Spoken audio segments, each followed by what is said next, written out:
ಹೋಗಿದ್ದ ಆ ವ್ಯಕ್ತಿ ಒಂದು ದಿನ ಆದರೂ ಮನೆಗೆ ವಾಪಸ್ ಬಂದಿರಲಿಲ್ಲ. ಫೋನ್ ಮಾಡಿದ್ರೆ ಸ್ವಿಚ್ ಆಫ್ ಬರ್ತಿತ್ತು. ಹೀಗಿದ್ರೂ ಹೆಂಡತಿಗೆ ಯಾವ ಟೆನ್ಷನ್ ಕೂಡ ಇರಲಿಲ್ಲ. ಗಂಡನ ಬಗ್ಗೆ ಒಂದೇ ಒಂದು ಮಾತು ಮಾತನಾಡಿರಲಿಲ್ಲ. ಆದ್ರೆ ಆತನ ಅಮ್ಮನ ಜೀವ ಸುಮ್ಮನಾಗ್ಲಿಲ್ಲ. ಕೆಲಸಕ್ಕೆ ಹೋಗಿದ್ದ ಮಗನಿಗೆ ಏನಾಗೋಯ್ತೋ ಅಂತ ತಡಕಾಡೋಕೆ ಶುರು ಮಾಡಿದ್ರು. ಆಗ ಆ ಹೆದ್ದಾರಿಯಲ್ಲಿ ಕಂಡಿದ್ದು ಅಪಘಾತ. ಆ ಅಪಘಾತದಲ್ಲಿ ಮಗ ಬೀದಿ ಹೆಣವಾಗಿ ಹೋಗಿದ್ದ. ಅಸಲಿಗೆ ಅದು ಅಪಘಾತ ಅಲ್ಲ, ಪ್ರೀ ಪ್ಲಾನ್ಡ್ ಮರ್ಡರ್, ಮಡದಿಯ ಮಸಲತ್ತು. ಈ ಕುರಿತ ಕಂಪ್ಲೀಟ್ ರಿಪೋರ್ಟ್ ಇಲ್ಲಿದೆ ನೋಡಿ.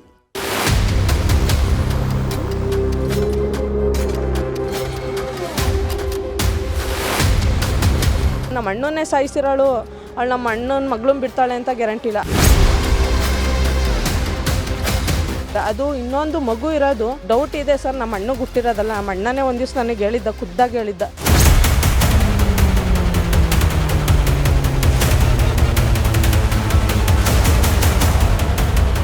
ಪ್ಲಾನ್ ಮಾಡಿದ್ದಾರೆ ಸರ್.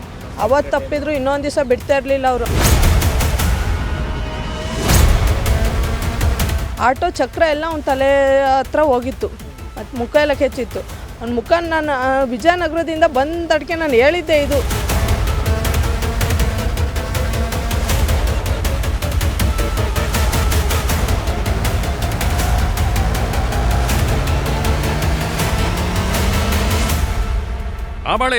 ಅವಳಿಂದಲೇ ಅವಳನ್ನ ಮಾತ್ರ ಬಿಡಬಾರ್ದು. ಎಷ್ಟಾದ್ರೂ ಖರ್ಚಾಗ್ಲಿ, ಎಷ್ಟಾದ್ರೂ ಕಷ್ಟ ಆಗ್ಲಿ ಬಿಡಲ್ಲ, ಹೋರಾಟ ಮಾಡೇ ಮಾಡ್ತೀವಿ. ನಮ್ಮಣ್ಣನ ಜೀವ ತೆಗೆದು ಬಿಟ್ಟಿದ್ದಾಳೆ, ಇನ್ನೊಂದು ಜೀವ ಹೋಗೋಕೆ ಬಿಡಲ್ಲ. ಮತ್ತೊಂದು ಅನ್ಯಾಯ ಆಗೋಕೆ ನಾವು ಬಿಡಲ್ಲ. ಇನ್ನೊಂದು ಮಗುವನ್ನ ನಾವು ಮಗು ಅಂತ ಒಪ್ಪಿಕೊಳ್ಳಲ್ಲ ಅಂತ ಹೆಣ್ಣು ಮಗಳೊಬ್ಬಳು ಗೋಳಾಡ್ತಿದ್ದಾರೆ. ಅಣ್ಣನ ಸಾವಿಗೆ ನ್ಯಾಯ ಸಿಗೋ ತನಕ ಸುಮ್ಮನಾಗಲ್ಲ ಅಂತ ಹೇಳ್ತಿರೋ ಇವರ ಈ ಆಕ್ರೋಶಕ್ಕೆ, ಈ ಮನೆಯಲ್ಲಿ ಆವರಿಸಿರೋ ನೀರವ ಮೌನಕ್ಕೆ, ಕಾರ್ಮೋಡದ ಸ್ಥಿತಿಗೆ ಕಾರಣ ಈ ಸಿಂಗಾರಿ.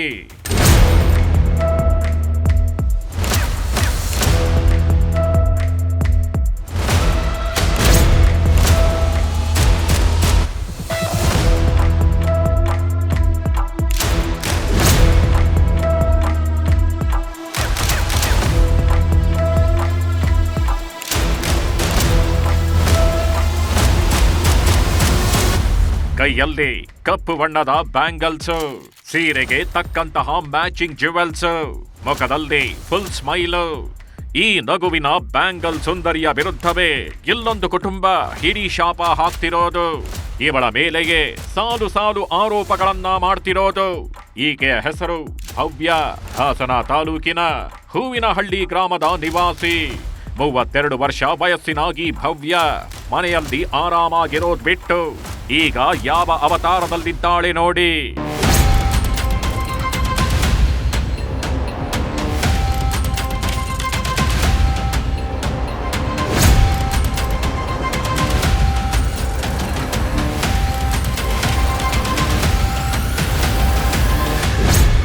ಸೀರೆಯುಟ್ಟು ಸಖತ್ತಾಗಿ ಮಿಂಚಾಗಿದ್ದ ಕೋಮನೆ ಇದೀಗ ಇದೇ ಪರಿಸ್ಥಿತಿಯಲ್ಲಿ ಇರೋದು. ಮನೆಯಲ್ಲಿ ರಾಣಿಯಂತೆ ಇರಬೇಕಿದ್ದವಳು ಈಗ ಹಿಂಗೆ ಒಳ್ಳೆ ತರಬೇಸಿ ತರ ಆಗೋಗಿದ್ದಾಳೆ. ಸಪ್ಪೆ ಮುಖ ಮಾಡಿಕೊಂಡು ಏನೂ ಮಾಡಲಾಗದ ಸ್ಥಿತಿಯಲ್ಲಿ ತಲೆ ತಗ್ಗಿಸಿ ಬಿಟ್ಟಿದ್ದಾಳೆ. ಈ ಮಿಂಚುಳ್ಳಿ ಮೂದೇವಿ ಜೊತೆ ಮತ್ತಿಬ್ಬರು ಇದ್ದಾರೆ. ಅಸಲಿ ಮ್ಯಾಟರ್ಗೆ ಬರೋಕು ಮುನ್ನ ಅವರಿಬ್ಬರ ಮುಖಗಳನ್ನ ಒಮ್ಮೆ ನೋಡ್ಕೊಳ್ಳಿ.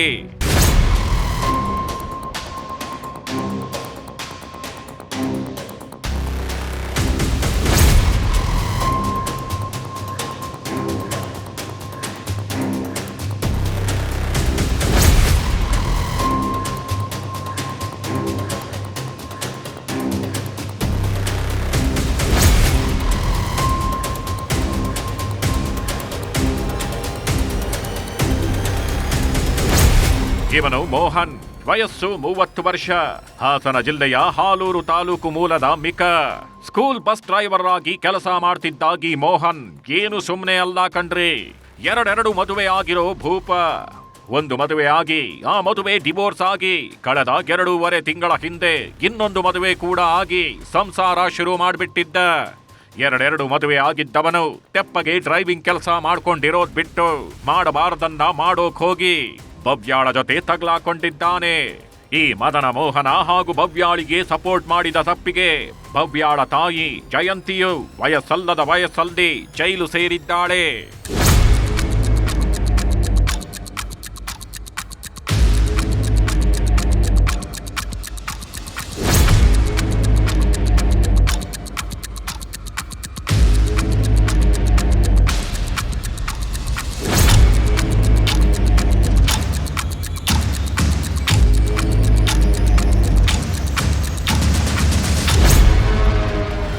ಈ ತ್ರಿಮೂರ್ತಿಗಳು ಮನೆಹಾಳ ಕಮಂಗಿಗಳು ಮಾಡಿರೋದು ಕಳ್ಳತನ ಅಲ್ಲ, ಸುಲಿಗೆಯೂ ಅಲ್ಲ, ವಂಚನೆಯೂ ಅಲ್ಲ.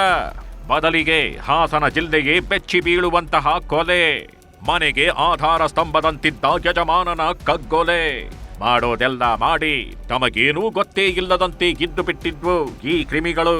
ಇವರ ಕ್ರಿಮಿನಲ್ ಬಲೆಯಲ್ಲಿ ಸಿಲುಕಿ ಜೀವ ಕಳೆದುಕೊಂಡಿರೋ ವ್ಯಕ್ತಿ ಈತನೇ ನೋಡಿ.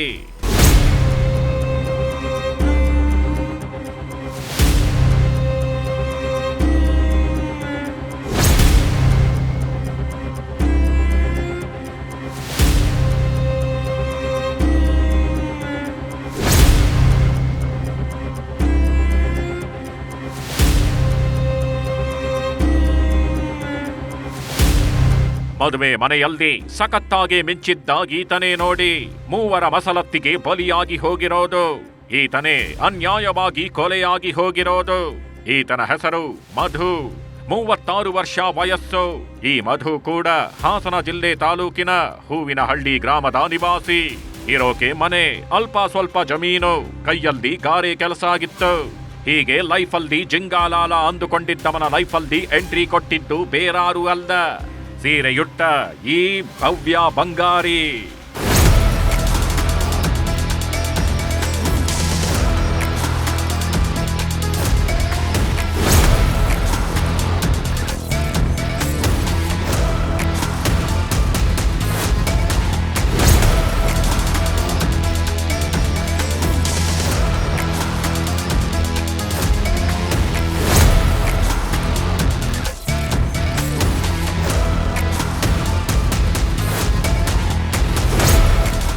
ಎಸ್, ಕಳೆದ 5 ವರ್ಷಗಳ ಹಿಂದೆ ಈ ಮಧು ಹಾಗೂ ಭವ್ಯ ದೊಡ್ಡವರ ತೀರ್ಮಾನದಂತೆ ಅರೇಂಜ್ ಮ್ಯಾರೇಜ್ ಆಗ್ತಾರೆ. ಮದುವೆಯಾದ ಹೊಸರಲ್ಲಿ ಚೆನ್ನಾಗಿಯೇ ಇದ್ಲು ಈ ಭವ್ಯ. ಮಧು ಜೊತೆ ಓ ಮಧು ನೀನೇ ಬಾಳ ಬಂಗಾರ, ನೀನೇ ನನ್ನ ಮುದ್ದು ಕುಮಾರ ಅಂತೆಲ್ಲ ಮುದ್ದು ಮಾಡ್ತಿದ್ಲು. ಈ ಖುಷಿಗೆ ಸಾಕ್ಷಿ ಎಂಬಂತೆ ಹೆಣ್ಣು ಮಗು ಕೂಡ ಜನಿಸಿತ್ತು. ಸಂಸಾರ ಚೆನ್ನಾಗಿ ಸಾಕ್ತಿರೋವಾಗ್ಲೇ ಈ ಸುರಸುಂದರಾಂಗಿಗೆ ಅದೇನಾಯ್ತೋ ಏನೋ ಕಳೆದ 3 ವರ್ಷಗಳ ಹಿಂದೆ ಅತ್ತೆ ಜೊತೆ ಫುಲ್ ಜಗಳ ಮಾಡ್ಕೊಂಡಿದ್ದಾಳೆ. ಪ್ರತಿದಿನ ಅತ್ತೆ ಸೊಸೆ ನಡುವೆ ಜಗಳ ಆಗೋದಕ್ಕೆ ಶುರುವಾಗಿದೆ. ಹೀಗಾಗಿ ಈ ಭವ್ಯ ಗಂಡನ ಮೈಂಡ್ ವಾಶ್ ಮಾಡ್ತಾಳೆ. ಚಿನ್ನು ಮುದ್ದು, ನಾವು ಈ ಮನೆಯಲ್ಲಿ ಇರೋದ್ ಬೇಡ, ನಾವಿಲ್ಲೇ ಇದ್ರೆ ನಮಗೆ ಪ್ರೈವಸಿ ಇರಲ್ಲ ಅಂತ ಹಾಸನದ ರಾಜಘಟ್ಟದಲ್ಲಿ ಬೇರೆ ಮನೆ ಮಾಡಿಸ್ತಾಳೆ. ಆದ್ರೆ ಯಾವಾಗ ಬೇರೆ ಮನೆ ಮಾಡ್ತಾಳೋ ಈ ಭವ್ಯ ತಾಳ ತಪ್ಪಿದ ಲಂಗು ಲಗಾಮಿಲ್ಲದ ಚಿಟ್ಟೆಯಾಗಿ ಹಾರಾಡೋಕೆ ಶುರು ಮಾಡ್ತಾಳೆ. ಹೀಗೆ ಹಾರಾಡೋವಾಗ ಭವ್ಯ ಲೈಫ್ನಲ್ಲಿ ಎಂಟ್ರಿ ಕೊಟ್ಟಿದ್ದೆ ಈ ಮದನ ಮೋಹನ.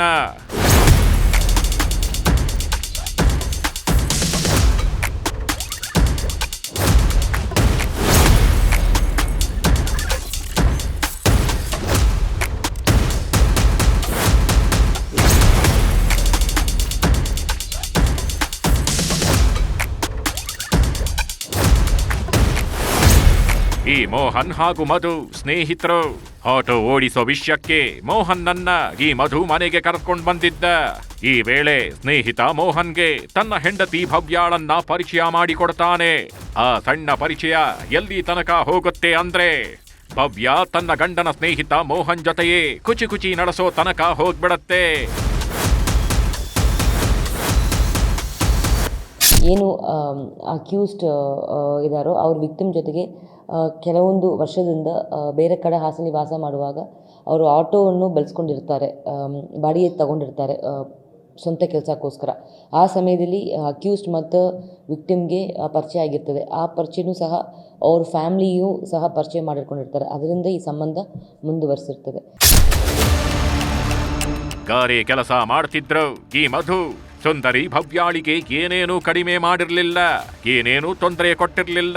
ಬೆಳಗ್ಗೆ ಕೆಲಸಕ್ಕೆ ಹೋಗಿ ಸಂಜೆ ದುಡಿದು ಮನೆಗೆ ಬರ್ತಿದ್ದ ಭವ್ಯಾಳಿಂದ ಈ ಮಧು ನಿರೀಕ್ಷೆ ಮಾಡ್ತಾ ಇದ್ದಿದ್ದು ಒಂದೇ ಒಂದು, ತಾನು ಕೆಲಸದಿಂದ ಮನೆಗೆ ಬಂದ ಮೇಲೆ ಗಂಜಿ ಮಾಡಿಕೊಟ್ರು ಸಾಕು ಅಂತ ಅಂದುಕೊಂಡಿದ್ದ.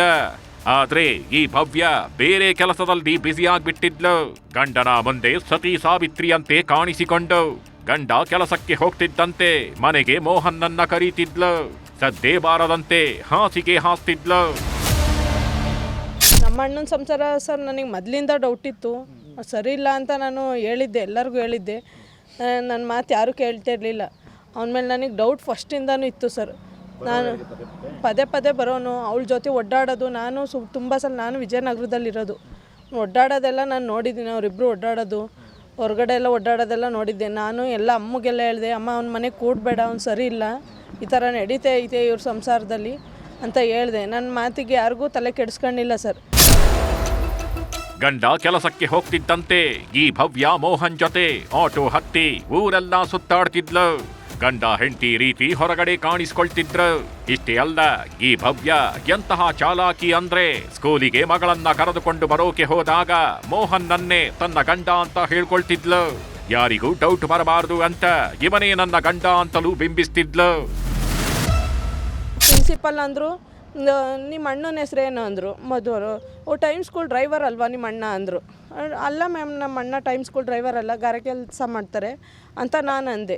ಇಲ್ಲ ಇದು ಅವ್ರು ಹೇಳಿದರು ಟೈಮ್ ಸ್ಕೂಲ್ ಡ್ರೈವರು ನಮ್ಮ ಹಸ್ಬೆಂಡು ಅಂತ, ಕಪ್ಪುಗಿದ್ದಾರೆ ಅಲ್ವರು, ಸ್ಕೂಲ್ ವ್ಯಾನ್ ಡ್ರೈವರು ಅಂತ ಇವಳೆ ಭವ್ಯನೇ ಹೇಳಿರೋದು. ಅಡ್ಮಿಷನಿಗೆ ಪ್ರತಿಯೊಂದಕ್ಕೂ ಜೊತೆಲಿ ಅವನೇ ಹೋಗಿರೋದು ಅವಳ ಜೊತೆ. ಗಂಡನನ್ನ ಯಾಮಾರಿಸಿ ಬೇರೆ ಮನೆ ಮಾಡಿದ್ದಾಗಿ ಕೈಯಾಡಿ ಗಂಡನಿಗೆ ಮರೆಮಾಚಿ ಸಖತ್ತಾಗಿಯೇ ಐಸ್ ಪೈಸಾಟ ಆಡಿದ್ದಾಳೆ.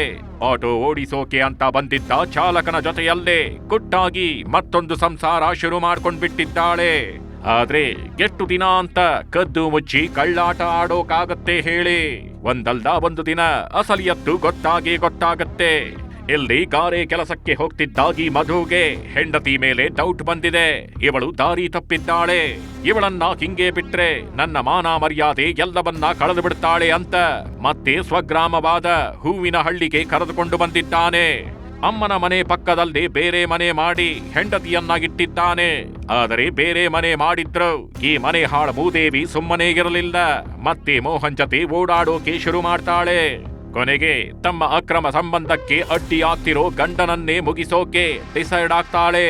ಗಂಡನ ಕಥೆ ಮುಗಿಸೋಕೆ ಪ್ರಿಯಕರನ ಜೊತೆ ಚರ್ಚೆಯನ್ನು ಮಾಡ್ತಾಳೆ. ಅದರಂತೆ ಜುಲೈ 5ನೇ ತಾರೀಕು ಅದೊಂದು ಜಾಗದಲ್ಲಿ ಈ ಮೋಹನ್ ಮಧುವಿನ ಕಥೆ ಮುಗಿಸ್ತಾನೆ.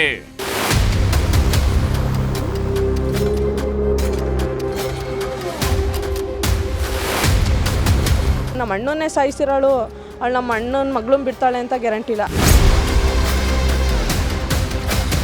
ಅದು ಇನ್ನೊಂದು ಮಗು ಇರೋದು ಡೌಟ್ ಇದೆ ಸರ್. ನಮ್ಮ ಅಣ್ಣಗೆ ಹುಟ್ಟಿರೋದಲ್ಲ, ನಮ್ಮ ಅಣ್ಣನೇ ಒಂದು ದಿವಸ ನನಗೆ ಹೇಳಿದ್ದ, ಖುದ್ದಾಗಿ ಹೇಳಿದ್ದ.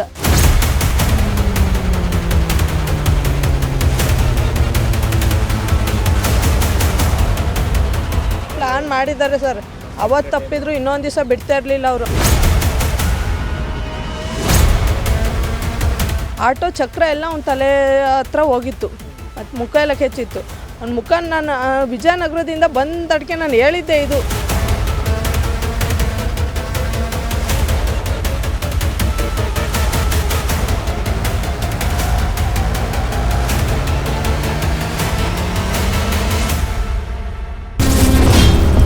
ಎಣ್ಣೆ ಕೊಡಿಸಿ ಫುಲ್ ಟೈಟ್ ಮಾಡಿಸಿ ಕೊಂದೇ ಬಿಟ್ಟ.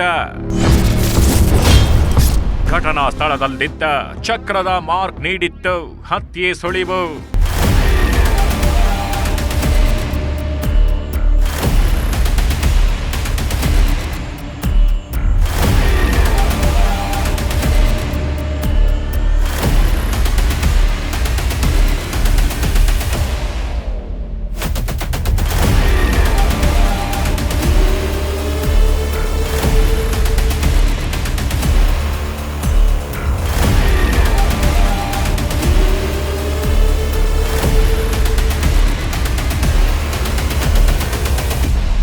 ಗಾರೆ ಕೆಲಸ ಮಾಡಿಕೊಂಡಿದ್ದಾಗಿ ಮಧು ಪ್ರತಿದಿನ ಕೆಲಸಕ್ಕೆ ಹೋಗ್ತಿದ್ದ.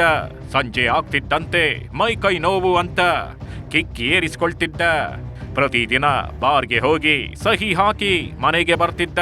ಹೀಗಿದ್ದವನು ಇದೇ ಜೂನ್ 4ನೇ ತಾರೀಕು ಈ ಮಧು ಗಾರೆ ಕೆಲಸಕ್ಕೆ ಅಂತ ಹೋಗಿದ್ದಾನೆ. ಆದ್ರೆ ಅದೇ ಅವನ ಲಾಸ್ಟ್ ಡೇ ಆಗೋಗಿದೆ. ಮಧು ಕಥೆ ಮುಗಿಸ್ಬೇಕು ಅಂತ ಮೊದಲೇ ಡಿಸೈಡ್ ಆಗಿದ್ದ ಈ ಭವ್ಯ ಹಾಗೂ ಮೋಹನ್ ಜೂನ್ 4ನೇ ತಾರೀಕಿನಂದು ಮಧುವಿಗೆ ಮುಹೂರ್ತ ಕೂಡ ಫಿಕ್ಸ್ ಮಾಡಿರ್ತಾರೆ. ಅದರಂತೆ ಈ ಮೋಹನ್ ಸ್ಕೆಚ್ ಹಾಕೊಂಡು ಆಟೋ ಏರಿ ಹೋಗ್ತಾನೆ. ಸಂಜೆ ಹೊತ್ತು ಮಧುವನ್ನ ಮೀಟ್ ಮಾಡ್ತಾನೆ. ಇಬ್ಬರು ಬಾರ್ಗೆ ಹೋಗಿ ಎಣ್ಣೆ ಹಾಕೊಳ್ತಾರೆ. ಆ ಬಳಿಕ ನಡೆಯೋದೆ ಭಯಾನಕ ಕೊಲೆ. ಅಂದರೆ ನಿರ್ಜನ ಪ್ರದೇಶಕ್ಕೆ ಕರೆದೊಯ್ದ ಈ ಮೋಹನ್ ಮಧು ಮುಖಕ್ಕೆ ಹೊಡೆದು ಬೀಳಿಸ್ತಾನೆ. ನಂತರ ಆಟೋ ವಾಶ್ ಮಾಡೋಕೆ ಇಟ್ಟಿದ್ದ ಬಟ್ಟೆಯಿಂದ ಉಸಿರುಗಟ್ಟಿಸಿ ಮಧುವನ್ನ ಸಾಯಿಸ್ತಾನೆ. ಇವರಿಬ್ರು ಸುಮಾರು ವರ್ಷದಿಂದ ಇವರಿಬ್ಬರಿಗೆ ಗೊತ್ತಿರೋರೆ, ಇಬ್ಬರು ಫ್ರೆಂಡ್ಸ್ನೇ. ಅವತ್ತು ಸಾಯಂಕಾಲ 4ನೇ ತಾರೀಕು ಸಾಯಂಕಾಲ ರಾತ್ರಿ ಸಮಯದಲ್ಲಿ ಕೆಲಸ ಮುಗಿಸ್ಕೊಂಡು ಹೋಗುವಾಗ ಇಬ್ಬರು ಒಂದು ಕಡೆ ಭೇಟಿ ಮಾಡ್ತಾರೆ. ಅವಾಗ ಇಬ್ಬರು ಮಾತಾಡ್ತಾರೆ. ಆ ಸಮಯದಲ್ಲಿ ಡಿಸೀಸ್ ಆದ ಮಧು ಮೋಹನ್ ಹತ್ರ ನೀವು ಯಾಕೆ ಪದೇ ಪದೇ ನಮ್ಮ ಮನೆ ಹತ್ರ ಬರ್ತೀರಾ ಅಂತ ಒಂದು ಪ್ರಶ್ನೆಯನ್ನು ಹುಟ್ಟಿಸ್ತಾರೆ. ಆ ಸಮಯದಲ್ಲಿ ಆ ಹಿನ್ನೆಲೆಯಲ್ಲಿ ಇಬ್ಬರಿಗೂ ಗಲಾಟೆ ಆಗುತ್ತೆ. ಈ ಸಮಯದಲ್ಲಿ ಏನು ಅಕ್ಯೂಸ್ಡ್ ಮೋಹನ್ ಇದ್ದಾರೋ ಅವರು ಆ್ಯಕ್ಚುಲಿ ಆಟೋ ಚಾಲಕರು. ಆ ಟೈಮಲ್ಲಿ ಮಧುವನ್ನು ಕರ್ಕೊಂಡು ಹೋಗಿ ಅವರು ಆಟೋಲಿ ಕೊಲೆ ಮಾಡಿರ್ತಾರೆ. ಅವ್ರ ಆಟೋಲಿರುವ ಕೆಲವೊಂದು ವಸ್ತುಗಳು ಇಟ್ಕೊಂಡು ಅವ್ರು ಸ್ಮಾದರಿಂಗ್ ಮಾಡಿರ್ತಾರೆ. ಅದಾದಮೇಲೆ ಅವ್ರ ಮುಖಕ್ಕೆ ಗಾಯ ಆಗಿರ್ತದೆ. ಅಂದುಕೊಂಡಂತೆ ಮಧುವನ್ನಾಗಿ ಮೋಹನ್ ಕೊಲೆ ಮಾಡ್ತಾನೆ. ನಂತರ ಈ ವಿಷಯವನ್ನ ಭವ್ಯಾಳಿಗೆ ಫೋನ್ ಮಾಡಿ ತಿಳಿಸ್ತಾನೆ. ನಿನ್ನ ಗಂಡನ ಹೆಣ ಬೀಳಿಸಿದ್ದೀನಿ, ನಿನ್ನ ಗಂಡ ಖಲ್ಲಾಸ್, ಇನ್ನು ಮೇಲೆ ನಾವಿಬ್ಬರು ಆರಾಮಾಗಿ ಇರಬಹುದು ಅಂತ ಹೇಳಿದ್ದಾನೆ. ಯಾಕಂದ್ರೆ ಈ ಕೇಸ್ನಿಂದ ತಪ್ಪಿಸಿಕೊಳ್ಳೋಕೆ ಈ ಮೋಹನ್ ಹಾಗೂ ಭವ್ಯ ಅದಾಗಲೇ ಪ್ಲಾನ್ ಬಿ ರೆಡಿ ಮಾಡೇ ಬಿಟ್ಟಿದ್ರು. ಆಕ್ಸಿಡೆಂಟ್ ಸೀನ್ ಕ್ರಿಯೇಟ್ ಮಾಡಿ ತಪ್ಪಿಸಿಕೊಳ್ಳೋಕೆ ನೋಡಿದ್ರು. ಅದರಂತೆ ಈ ಮೋಹನ್ ಮಧುವಿನ ಮೃತದೇಹವನ್ನ ಆಟೋದಲ್ಲೇ ಸಾಗಿಸ್ತಾನೆ. ರಾಷ್ಟ್ರೀಯ ಹೆದ್ದಾರಿ ಬಳಿ ತಂದು ಎಸೆದು ಅಪಘಾತದಿಂದ ಮಧು ಮೃತಪಟ್ಟಿದ್ದಾನೆ ಅಂತ ಬಿಂಬಿಸೋಕೆ ನೋಡ್ತಾನೆ. 6ನೇ ದಿನ ಬೆಳಿಗ್ಗೆ ಅದು ರೋಡಲ್ಲಿ ಆ ಬಾಡಿನ ಮಲಗಿಸಿ ಇದೊಂದು ಆಕ್ಸಿಡೆಂಟ್ ಥರ ಬಿಂಬಿಸಬೇಕು ಅಂತ ಒಂದು ಬಾಡಿಯನ್ನು ಬಿಟ್ಟು ಹೋಗಿರ್ತಾರೆ. ಆದರೆ ನಾವು ತನಿಖೆ ಮಾಡೋ ಸಮಯದಲ್ಲಿ ನಮ್ಗೆ ಗೊತ್ತಿರೋದು ಏನಂತಂದರೆ ಈ ಕೊಲೆಯಲ್ಲಿ ಬರೀ ಮೋಹನ್ ಕುಮಾರ್ ಪಾತ್ರ ಮಾತ್ರ ಇಲ್ಲ, ಡಿಸೀಸ್ಡ್ ಆದ ಮಧು ಏನಿದಾರ ಅವ್ರ ಹೆಂಡತಿ ಮತ್ತು ಹೆಂಡತಿನ ತಾಯಿ ಭವ್ಯ ಮತ್ತು ಅವ್ರ ತಾಯಿಯಾದ ಜಯಂತಿ ಅವ್ರಿಗೂ ಸಹ ಇದರಲ್ಲಿ ಪಾತ್ರ ಇದೆ ಅಂತ ನಮಗೆ ಪ್ರಮುಖವಾಗಿ ಪ್ರಾಥಮಿಕ ತನಿಖೆಯಲ್ಲಿ ಕಂಡುಬಂದಿದೆ. ಈಗಾಗಲೇ ಅವ್ರು 3 ಜನ ನಾವು ದಸ್ತಗಿರಿಯನ್ನು ಮಾಡಿದ್ದೀವಿ.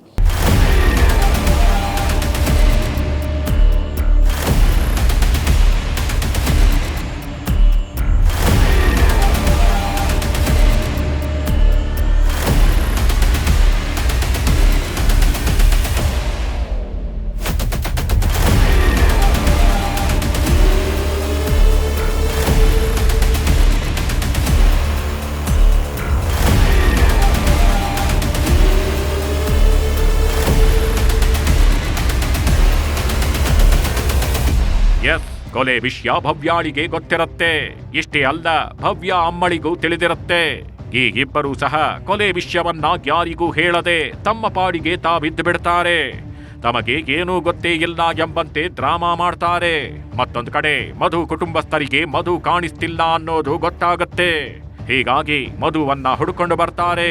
ಈ ವೇಳೆ ಹಾಸನ ಹಾಗೂ ಬೇಲೂರು ನಡುವಿನ ರಾಷ್ಟ್ರೀಯ ಹೆದ್ದಾರಿ 373ರ ಹೂವಿನಹಳ್ಳಿ ಬಳಿಯ ಕಾವಲು ಗ್ರಾಮದ ಸಮೀಪ ಅಪಘಾತ ಆಗಿ ಸತ್ತಿರೋ ರೀತಿ ಮಧು ಕಾಣಿಸಿಕೊಳ್ತಾನೆ. ಬಟ್ ಮಧು ಮುಖ ನೋಡಿದ ಕುಟುಂಬಸ್ಥರಿಗೆ ಡೌಟ್ ಬಂದಿತ್ತು. ಮಧು ಮುಖದ ಮೇಲಿನ ಗಾಯ ಹಾಗೂ ಮುಖದ ಪಕ್ಕದಲ್ಲಿ ಆಟೋ ಚಕ್ರದ ಮಾರ್ಕ್ ನೋಡಿ ಇದು ಪ್ರೀ ಪ್ಲಾನ್ಡ್ ಮರ್ಡರ್ ಅಂತ ಊಹಿಸಿದ್ರು.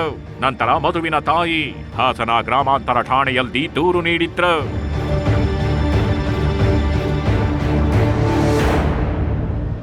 ಅವರು ಏನು ಅನ್ಕೊಂಡಿದ್ದಾರೆ ಗೊತ್ತಾ ಸರ್, ನಮ್ಮ ಅಣ್ಣ ಸ್ವಲ್ಪ ಡ್ರಿಂಕ್ಸ್ ಮಾಡೋರು, ಇವನು ಕುಡ್ದು ಬಿದ್ದು ಸತ್ತಿದ್ದಾನೆ, ಹಂಗೆ ಪ್ರೂವ್ ಆಗುತ್ತೆ ಇವರಿಗೆ ನಾವು ಸಾಯಿಸಿದ್ದೀವಿ ಅಂತ ಗೊತ್ತಾಗಲ್ಲ ಅಂತ ಪ್ರೂವ್ ಮಾಡಿದ್ದಾರೆ.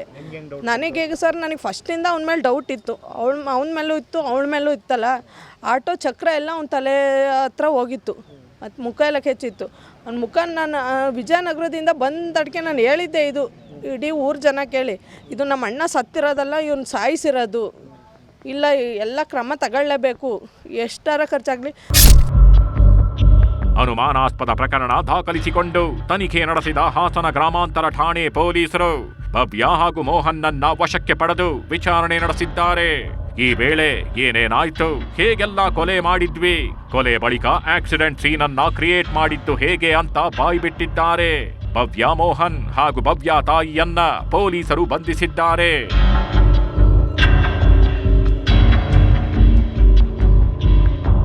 ನಮಗೆ ಬಂದಿರೋ ತನಿಖೆ ಪ್ರಕಾರ ಏನು ಅಕ್ಯೂಸ್ ಇದ್ದಾರೋ ಅವರು ಮರ್ಡರ್ ಮಾಡಿದ ತಕ್ಷಣವೇ ಏನು ಇನ್ನೊಬ್ಬರು ಅಕ್ಯೂಸ್ ಆದ ಭವ್ಯ, ಮಧುದು ವೈಫ್, ಅವ್ರಿಗೆ ಹೇಳಿರ್ತಾರೆ.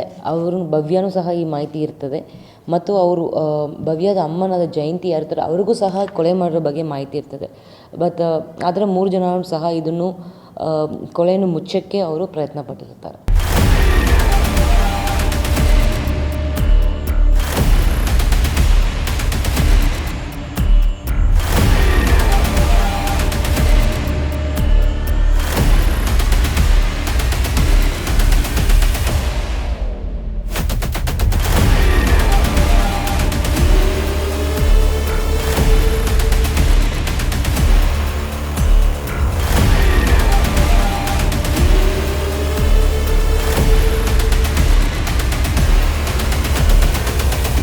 ಇಲ್ಲಿ ಇನ್ನೊಂದು ಗಂಭೀರ ವಿಷಯ ಆಗಿದೆ.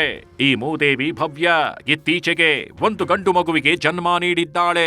ಆ ಮಗು ಕೂಡ ಮೋಹನ್ ಹಾಗೂ ಭವ್ಯಾಳಿಗೆ ಹುಟ್ಟಿರೋದು ಅನ್ನೋ ಆರೋಪ ಕೇಳಿ ಬರ್ತಿದೆ. ಆ ಮಗು ನಮ್ಮ ಕುಟುಂಬಕ್ಕೆ ಸೇರಿದ್ದಲ್ಲ ಅಂತ ಮಧು ಕುಟುಂಬಸ್ಥರು ಆರೋಪ ಮಾಡ್ತಿದ್ದಾರೆ. ಬಟ್ ಈ ಭವ್ಯಾಳ ಕಳ್ಳಾಟದಿಂದ ಏನು ಅರಿಯದ ಕಂದ ಈಗ ಅನಾಥವಾಗಿದೆ.